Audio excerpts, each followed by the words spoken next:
Hello, everyone, and welcome. We are so glad that you are joining us for this important conversation about how to break down silos and advance racial equity. So whether you're tuning in live or watching the replay, we are really excited to have you here. Oh, you're on mute, Michelle. Thank you so much, Abby. So I'm Michelle Molitor. I'm founder and executive director of the Equity Lab and co-founder of Seeding Disruption. And I'm here with my brilliant co-founder, Abigail Smith. Together, we launched the Seeding Disruption Fellowship in 2017 in the District of Columbia to build a cross-sector network of leaders committed to challenging the status quo and creating real systemic change. And today we are diving into the latest report from Bellwether, which explores how Seeding Disruption is breaking down silos between individual organizations within the education sphere and across a whole range of sectors, serving children and youth, like healthcare and housing, child welfare, philanthropy, and so on. And this report highlights what's working, what's needed next, and what it truly takes to lead with equity in today's challenging climate. Right now, we're in a critical moment, but the racial inequities we see in education are not new. These disparities have been deeply embedded in our systems for generations, reinforced by policies and practices designed to resist change. And because these inequities aren't confined to education alone, we can't tackle them in isolation. We need bold, cross-sector leadership to disrupt these structures, break down silos, and reimagine systems in ways that truly advance racial equity. And that is exactly why Michelle and I created Seeding Disruption, to really give leaders the space, the skills, and importantly, the relationships needed to work across these systems and drive change that lasts, that's truly sustainable. So this is about thinking more broadly than individual schools or even than the education sector overall. It's about transferring the entire ecosystem that impacts young people and their families. And that's actually exactly why this Bellwether report is so important. It documents the impact of seeding disruption and provides a roadmap for how this work can scale to other communities. So let's jump in. We have an incredible lineup of guests today. So first we'll hear from Paul Beach at Bellwether, one of the report's authors, who'll walk us through the key findings. And then we'll be joined by Maura Marino, who invested in this work early on in her role leading Education Forward DC.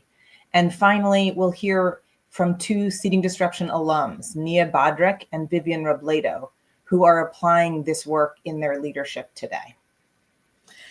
And while we're here, we want to hear from you. So please drop your questions and your reflections into the chat. We're going to try to get to as many of them as we can throughout this conversation. All right, so let's get started. Paul, you wrote this report. Can you kick us off by sharing some of the big takeaways? Yeah, thank you both. Good to see you both again, Abby, Michelle, and thank you for having me. I can just share a little bit about how we approach a publication, then I can just touch on sort of the main findings. Our task, Haley Corman and myself were the authors here at Bellwether, was to learn really as much as we could about the fellowship. Through desk research, documents Equity Lab passed along to us, and then through interviews, probably most importantly with Equity Lab staff, but also alumni from the fellowship. And really the collection of that information formed the basis for the publication. And our task was to capture sort of the essence of the program, what it was designed to do, how alumni experienced the program, and probably most importantly, what influence it had on them as they move forward in their careers.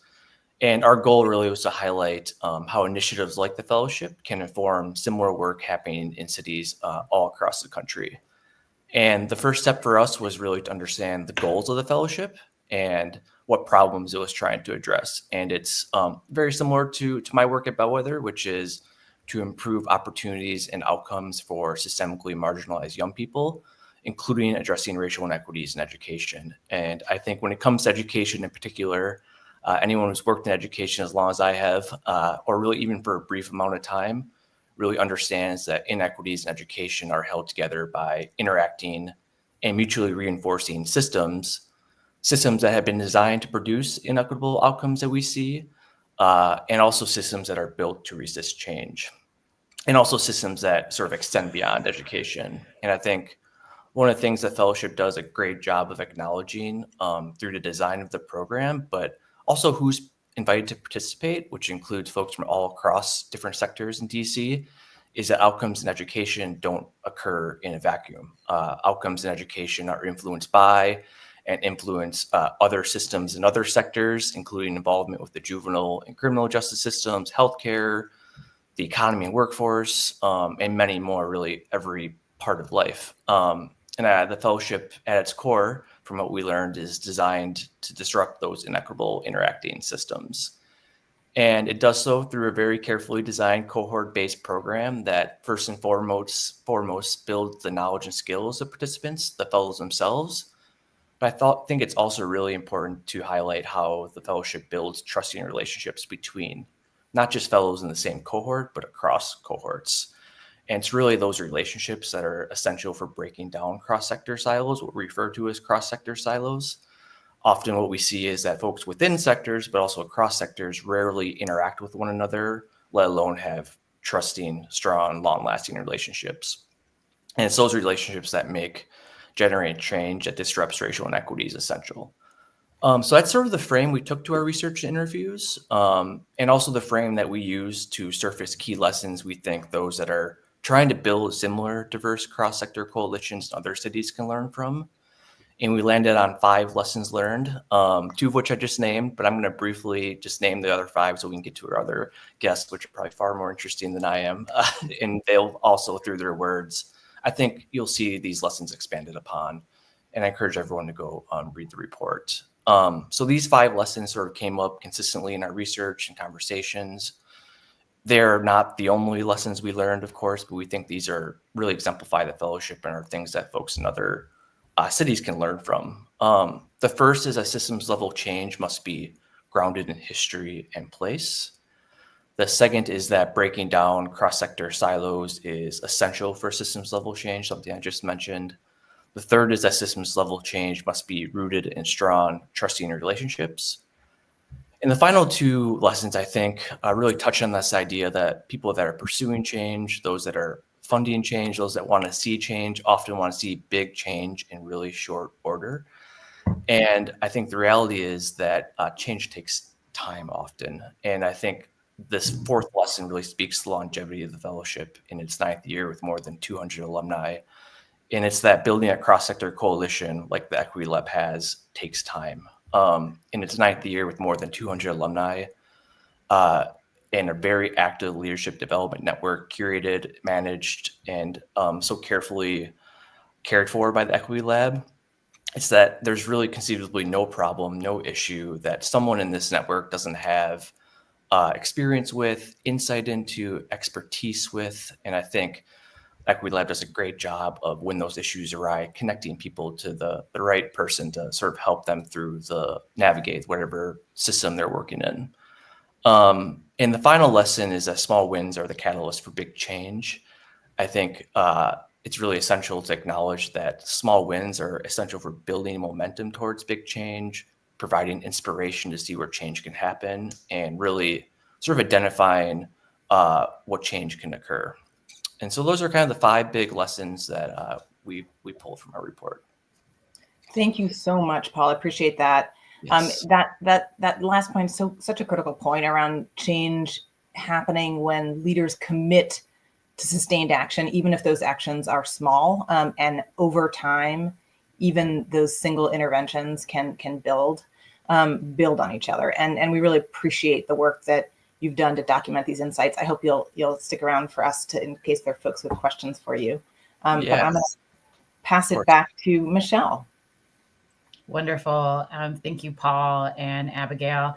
Now that we've heard about the impact of seating disruption from Bellwether's research, we want to take a step back and talk about how this work was seeded in the first place.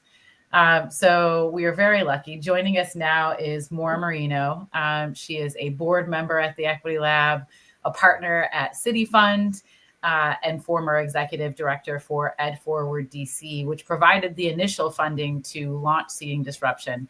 Maura, welcome, welcome, welcome. Thank you so much. Thanks for having me, Michelle and Abby, and congratulations on the release of the report. It's great to see all these lessons being shared so broadly. So thanks for having me here to talk about it.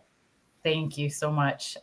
So Maura, you've been involved in education reform and systems change work for a really long time. What made you and EdForward believe in Seeding Disruption as something worth investing in from the start? Yeah, I think that, our core work has been about education. And at the same time, we knew that achieving true racial equity in education was not just about schools. And it was going to be impossible to meet our goals if we stayed focused exclusively on schools.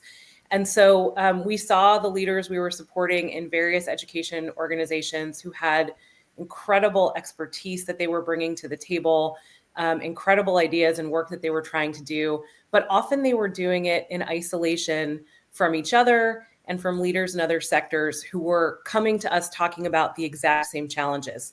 So when the two of you brought this idea to the table, it made real sense that if we could equip leaders with the relationships, with the historical grounding, with the strategies across sectors that they needed, it could really accelerate our impact so that we were talking about systemic change. And I think that was really what first brought us to the table. I would also just add that I think we knew that if these problems facing our systems were simple, they would have been solved already. So this work was really the connective tissue between the various investments we were making, and we viewed it as an amplifier of those investments.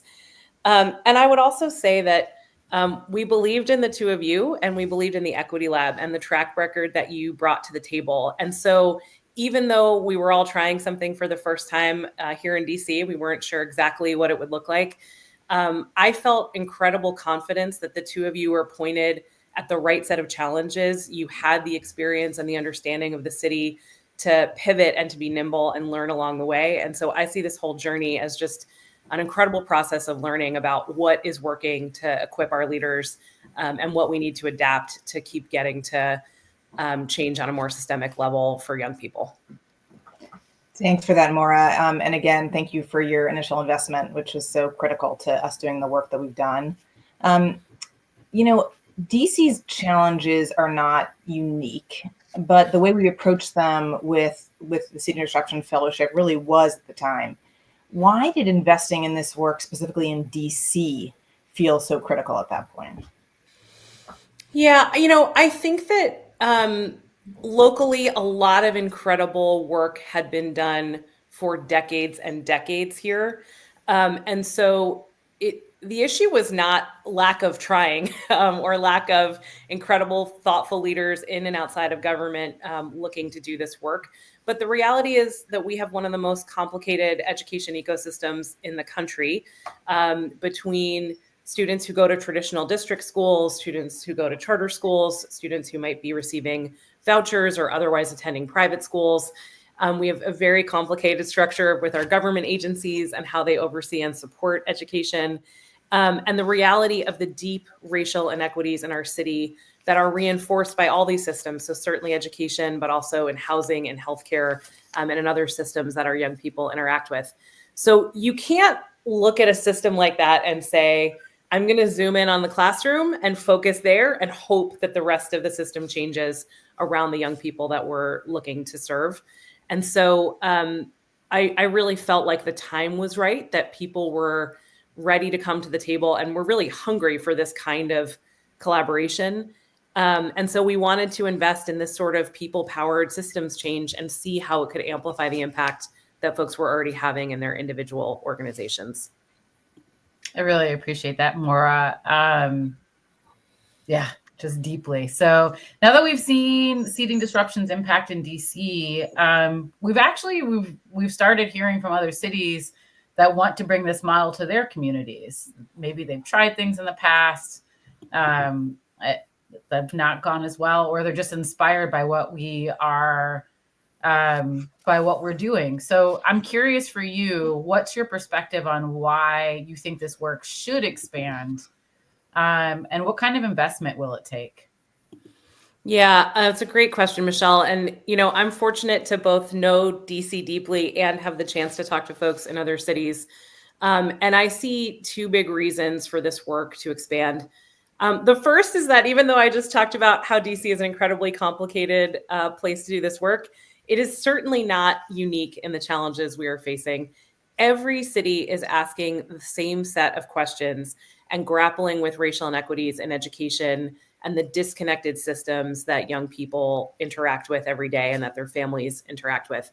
So I hear in a lot of communities, folks looking for deep cross-sector collaboration and the kind of model that Seating Disruption brings to the table to build this kind of unique leadership network. The second is that we've seen that this works. The two of you and your incredible team and set of collaborators have been doing this work together for a very long time. And so we now have stories, and the report highlights some, like the Collab for Immigrant Families, for example, where when you bring leaders together in this intentional, equity-driven way, you can create real change. And so I think it's a powerful moment to be expanding this work. It is going to take meaningful investment. I think communities that decide to take on this work need to understand, there are no quick fixes. And so particularly leadership development and network-driven work takes time to build. But I think the exciting thing is that to me, this is exponential in terms of its impact. So for a relatively modest philanthropic investment, if you think about the fact that DC spends almost $3 billion just on its public schools every year, never mind the public money that is going towards all other kinds of systems to support young people and the private philanthropy that enhances that. We are spending so much money, and yet I think no one in the city feels satisfied with where we are.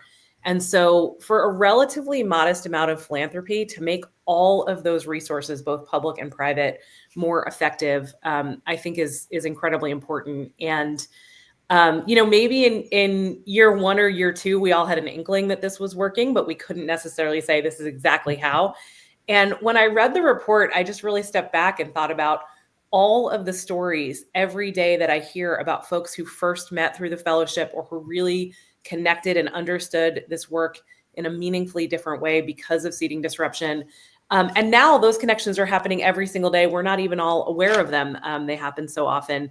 And so I think the impact has just grown well beyond the relatively modest amount of dollars that it's taken to put this together over time. I really appreciate that point around the broader catalyzing effect of the fellowship. And that it's not just about the fellowship itself, but really sustaining this network of change makers in the way that you just described. So again, thank you for your insights today, Maura, and thank you so much for believing in this work from the very beginning. Absolutely. It's been great to be here.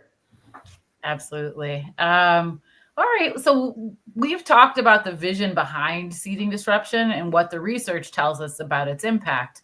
But what really brings this work to life is the people who are out there leading this change every day. So we're thrilled to welcome two incredible Seating Disruption alumni, Dr. Nia Badrick from Cohort 5 of Seating Disruption and Vivian Robledo from Cohort 7. Who are leading systemic change in pediatric healthcare, so in Nia's case, and in adult education in Vivian. So Nia, Vivian, welcome. Thank you. Thank you for having us. Thank you. All right. So Nia, let's start with you. You're a pediatrician at Children's National and the co-executive director at the Early Childhood Innovation Network. And you've been deeply involved in advancing health equity in DC. How did Seating Disruption shape the way you approach your work? Thanks, Michelle. Yes, so I've been living in DC for 10 years now and practicing in Ward 7 and 8 for most of that time. And when I first moved here, I was relatively new to DC. and was just a bit overwhelmed with the so many resources that were available for families and the ways in which they access them. One of the things that I learned really quickly as a community pediatrician in practice was that concept of social drivers of health. So all of those elements outside of the medical space that influence the child's ability to thrive. So where they go to school, where they work, where they live, where they play. And and as I grew as a pediatrician in DC, I reached out and tried to learn more about these resources. So, for instance, if I had a child that was struggling with asthma, it was important for me to know about what community they lived in. Is their housing adequate? Are there accommodations at school? Are there safe places to play? And so when 2021 came around, we were in the height of the pandemic. I was in seating disruption cohort 5 in 2021. And I saw seating disruption as a place for me to continue to build on this exercise I had of learning more about all the other partners in DC who were working in this space to help families live healthier lives. And so I really appreciated the safe virtual space for the most part, of being able to connect with other leaders who were doing some of the same work from another sector. Thanks, Nia. Can you tell us a little bit about the prescription for the district? So, as in 2021, I was vice president at the time of the DC chapter of the American Academy of Pediatrics, which represents at this point over 470 pediatricians, child healthcare providers, medical students, and residents in the district. And every year we have an advocacy platform. And as I transitioned into my presidency, I was thinking about a way in which we could have particularly a longitudinal project that we could work on. And so, our leadership team had this strategy session, and we were talking about some of the things that were really happening in the district affecting children, including increase in or poor access to mental health care. We were also seeing a trend in violence related to youth. And so these were coming up. And so we started to think about, well, what is a way in which we could positively influence multiple things on one platform? And so we just kind of had this brainstorming session actually with Dr. Jessica Wise, who's now president of DCAP, and Ed Ferreira, both Seating Disruption alum, to think about an approach we could have to addressing multiple issues. And so we came up with this prescription for the district, which is a strength-based public health approach to addressing youth violence in the district. And so what we created is this living document that really outlined what is it that children in DC need to not only be safe and stable and have nurturing relationships, but what is it that they need to thrive. And so over a period of a year, we had multiple convenings and events and brainstorming sessions with both you, Michelle, and Abby, and multiple Seating Disruption alum that came together in many sectors: local government, nonprofits, education partners, those in criminal justice. We also had our teenagers at the forefront letting us know exactly how they felt and what they felt like they needed. And we developed this prescription for the district, which is an outline of the things that we feel like our families need to thrive. It includes things like adequate access to mental health care in schools, access to safe spaces to play, funded out of school time activities, and ways to support families' economic mobility. And I think it's just a wonderful example of a way that DCAP as an organization, but also me as an alum of Seating Disruption, is able to serve as sort of a convener for multiple advocates that are really working to help children live happier lives. And so it's a work in progress, and we're continuing to move this work forward. And it's just an awesome opportunity to be given. Nia, thank you for sharing so much about prescription for the district, and also just for your incredible work thus far. It's an honor to witness and support. So Vivian, let's turn to you. You've spent your career leading in schools and advocating for racial equity in education, and are currently serving as the executive director at Next Step Public Charter School. How did seating disruption influence your leadership? Thank you, Michelle. Thank you for having me. So I come to DC I've only been here 3 years, so a really short career here in DC, but I have 24 years of public school experience, and came from a system that really did work through collaboration and networking with other student-facing organizations. So when I came here, I thought, how am I going to make the lift right quickly and understand the DC community, because I wasn't from here. And the opportunity came up with maybe you should apply for seating disruption. And when I read about it, I was like, this is exactly what I need to get up to speed quickly about what I need to do for my school and the greater DC community, Columbia Heights specifically, where the school is located.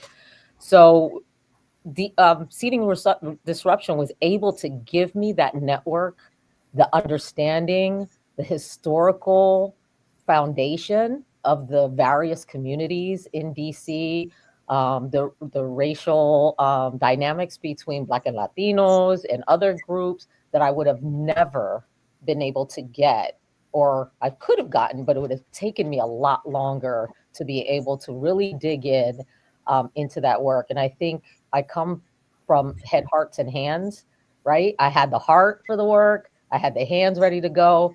Seating disruption gave me the head, right? They gave me the knowledge that I needed to be able to understand and who to go to for help. That was really key. How do you collaborate? Who do you bring in? Who can you access was key in seating disruption. Well, we are so happy that you found us and we found you, Vivian. Can you share an example of how what you experienced in seating disruption has played out in your work? Yeah, so immediately I came into school culture issues that we had to work through. It was key to work with seating disruption and figuring that work out and giving me the context, the understanding of how to navigate that. The community I came from was different, even though many of the issues were the same, but the community was different. So taking a new understanding was key, and I got that from seating disruption. Also, whenever I need networking or a person to connect with, because I want to work on workforce or some health outcomes, or seating disruption has the community to go to, that I can pull in someone that can meet with staff, that can talk to me to think through things. And that's what I've used it for so far, and it's been invaluable. Thank you so much, Vivian. Both of you are living examples of what this work is all about. It's really about building bridges across sectors to create lasting change. And it's actually our number one objective in seating disruption is that building of trust and relationships. Before we wrap up, what advice would you give to leaders considering seating disruption? We have the application for cohort 10 open right now. What would you advise? Sure, I can start. I would say just be open to learning things. One of the parts of seating disruption that I valued the most was the space in our cohort where we had an opportunity to listen and also to speak uninterrupted. And it was just an opportunity for me to learn how leaders in different spaces approach problems and develop solutions. And then as I was developing solutions in my space as a leader in early education and in early childhood, but also as a general pediatrician, to talk through that process with other people that had a different lens. And it just provided a more holistic perspective, which I think is just really essential when we think about caring for children in all the places that they live. And I would add, your power is in the people, and that's externally and internally, right? So seating disruption gave me the foundation to understand DC in general, and then who my community is internally, who I'm working with, how to tap into strengths from various groups and people, and being able to collaborate best. Thank you, Vivian. And to both Vivian and Nia, I really appreciate you sharing your stories. And I have to say, it's incredible and just very gratifying to see the ways in which seating disruption really continues to ripple out so powerfully. So thank you for the work that you do, and thank you for taking the time to share it with other folks. Thank you.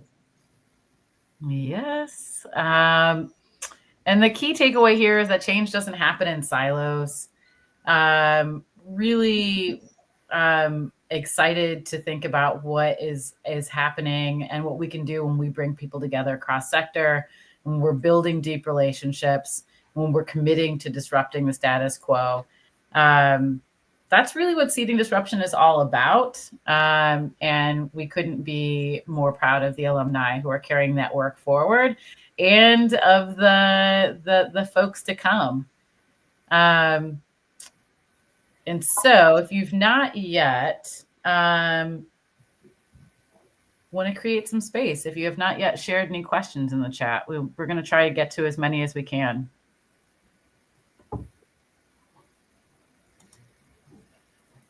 All right.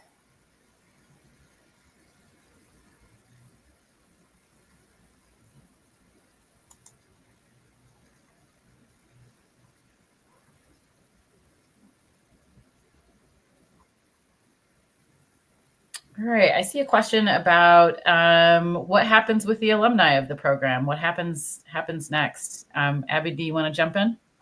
Yeah, sure. So it is a great question, because the alumni piece is central to the seating disruption experience. So the formal fellowship lasts for about a year, and then the real work really starts, where we build the network beyond that fellowship year. We welcome people into that broader alumni network. There are now 250 folks who've been a part of the fellowship.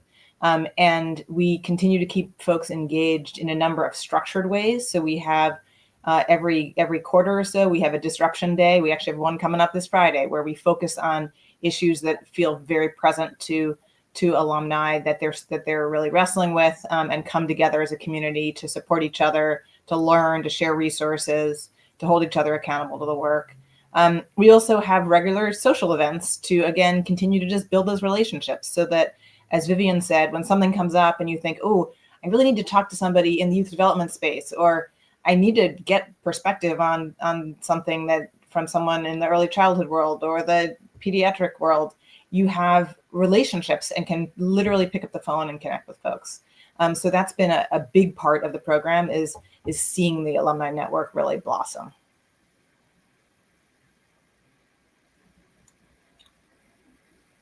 Wonderful.